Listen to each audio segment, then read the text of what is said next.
శ్రీ సత్యసాయి జిల్లా మడకశివ మండలం SC వర్గీకరణపై supreme ధర్మాసనం తీర్పును స్వాగతిస్తున్నామన్నారు.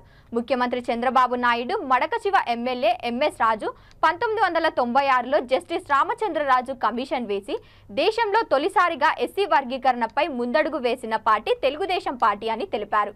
అన్ని వర్గాలకు న్యాయం జరగాలని అన్నారు. సామాజిక న్యాయం గెలవాలి తెలుగుదేశం సిద్ధాంతం అని వారు తెలిపారు. అత్యంత నిరుపేదలకు ఫలాలు అందించేందుకు వర్గీకరణ ఉపయోగపడుతుందని అన్నారు.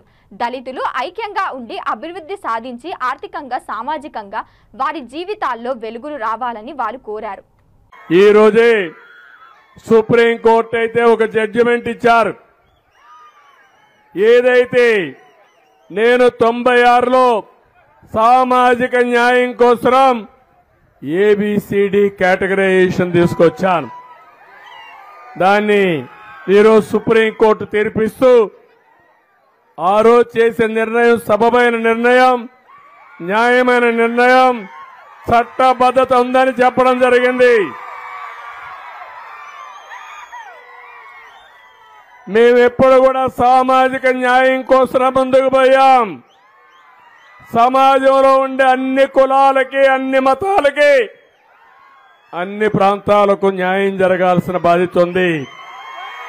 ఇటీవల ప్రధానమంత్రి గారు కూడా నరేంద్ర మోడీ గారు ఎస్సీస్కు ఏబిసిడి కేటగరైజేషన్ ఆమోదించారు. ఇది శుభ పరిణామం.